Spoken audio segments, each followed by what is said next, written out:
Hallo und herzlich willkommen zum 16. Review auf unserem Kanal. Ich bin der Patrick. Ich bin der Salvo. Und heute stellen wir euch die USP Compact vor.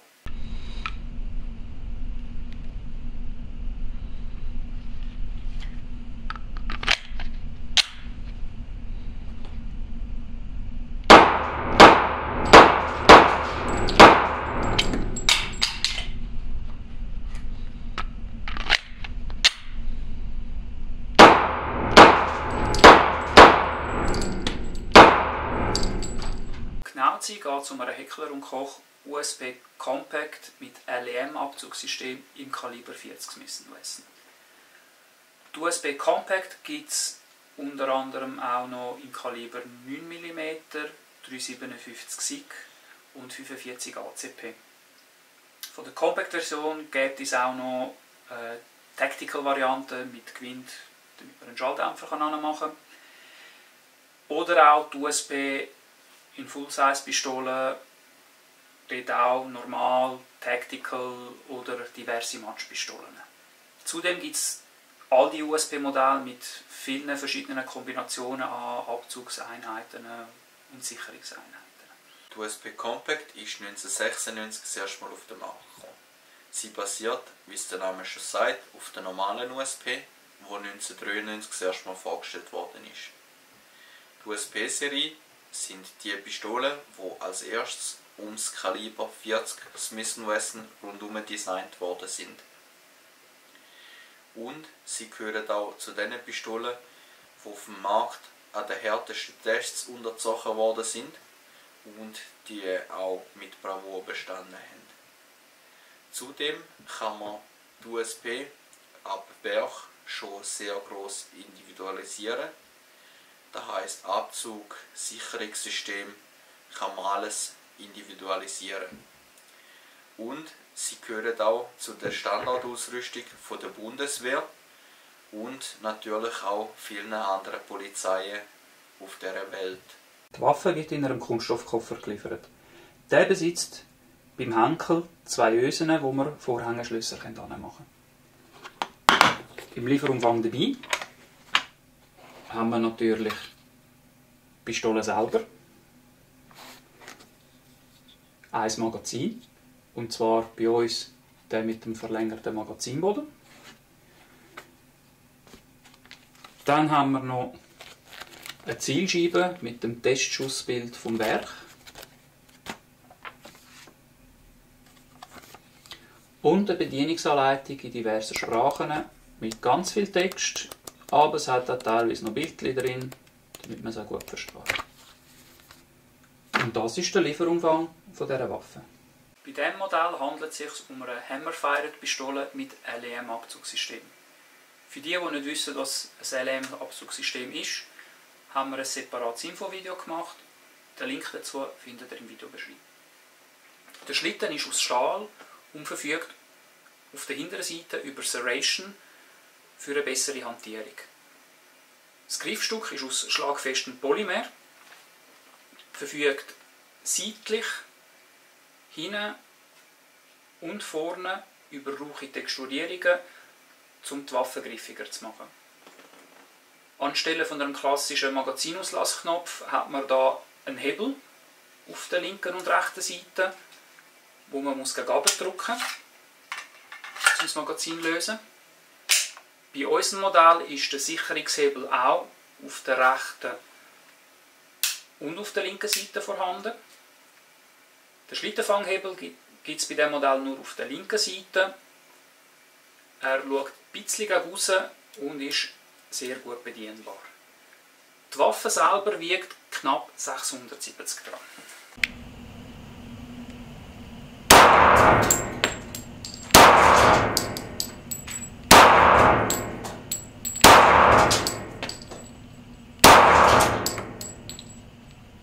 Der Abzugsweg ist relativ lang, aber dadurch, dass es ein LEM-Abzug ist, ist der sehr leicht.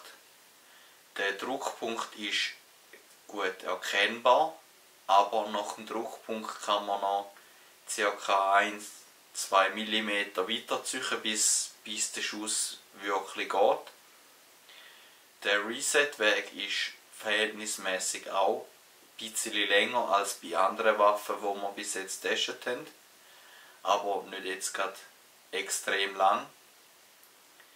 Und das Abzugsgewicht ist ca. 2,3 kg.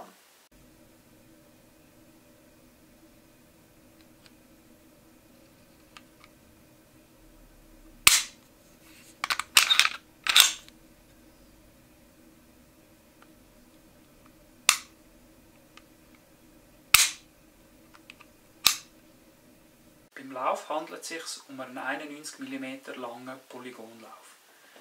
Die Pistole verfügt auf der rechten Seite beim Ejector über einen Loading Indicator, wo man von außen her sehen kann, ob eine Patrone in der Kammer ist oder nicht. Die Visierung ist aus Stahl, verfügt jeweils über einen weißen markierten Punkt drauf. Beide Visierungen sind nur horizontal verschiebbar.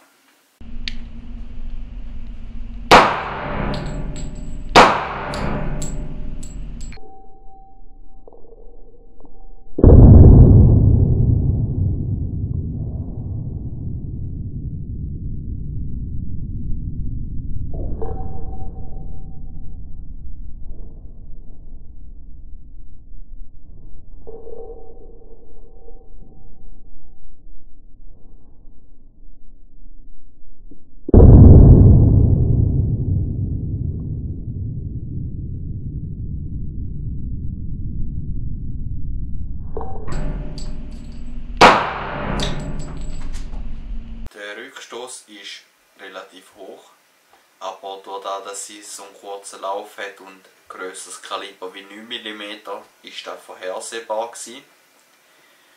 Man muss aber sagen, dass sie trotzdem sehr gut handelbar ist, und das haben wir auch am Schussbild gesehen, weil für so eine Waffe, also so eine kurze, kompakte Waffe, ist das Schussbild top ausgefallen.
Das Magazin ist aus Stahlblech mit einer Polymerbodenplatte.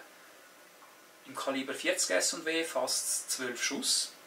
Speziell, dass im Lieferumfang oder auch zum Separaterwerben von Heckler & Koch es 2 verschiedene Magazine gibt. Zwar fassen die beiden gleich viel Schuss, der Unterschied ist einfach, dass der eine eine kompakte, flache Bodenplatte hat, der andere hat eine etwas vergrösserte und verlängerte Bodenplatte. Die sind halt einfach ein bisschen einfacher aus der Magazintasche rauszunehmen. Aber auch, wenn man sie in die Waffen einfügen tut es das Griffschuch ein bisschen verlängern, für die halt, die finden, dass es ein bisschen zu klein ist. Die Montage für die Lichter ist da zwar etwas vorhanden, aber da die Pistole halt auf den Markt gekommen ist, bevor Picatinny den Standard übernommen hat, ist es da halt etwas Eigenes. Etwas finden, um man da direkt drauf zu tun, ist extrem schwer. Jedoch gibt es von anderen Herstellern so Picatinny Adapter-Schienen, die man posten kann, damit man nachher das gängige Zeug, das man heutzutage kaufen kann, da drauf kann noch montieren kann.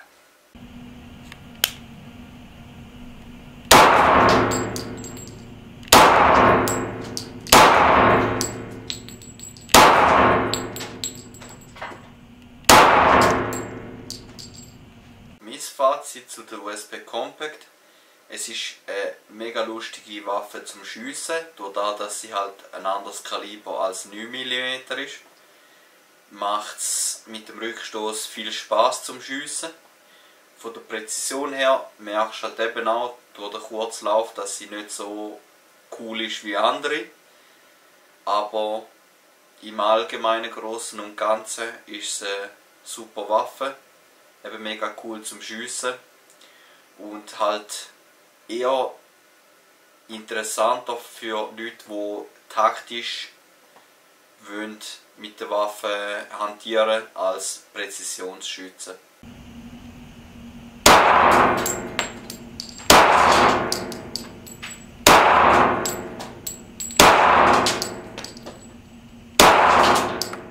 Ich bin eigentlich fast der gleichen Meinung wie der Patrick.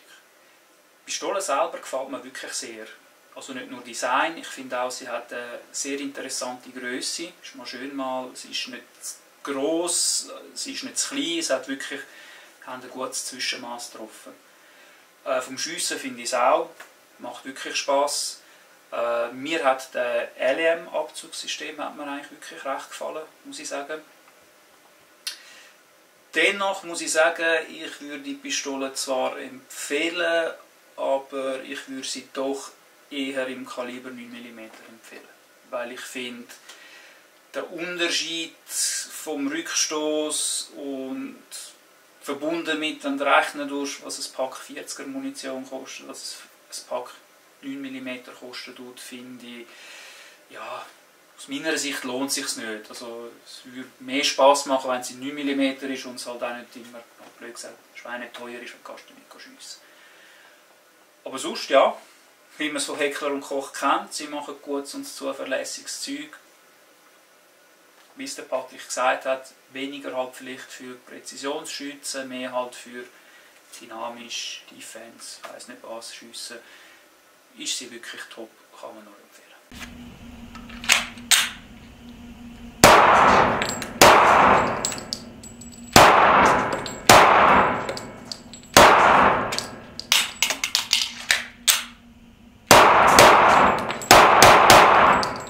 In dem Fall danke euch vielmals fürs Zuschauen.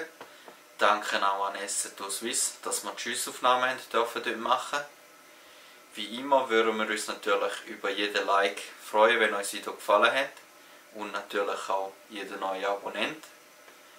Sowie Detailbilder findet ihr auf unserem Instagram sowie auch Facebook-Account. Also, ciao zusammen.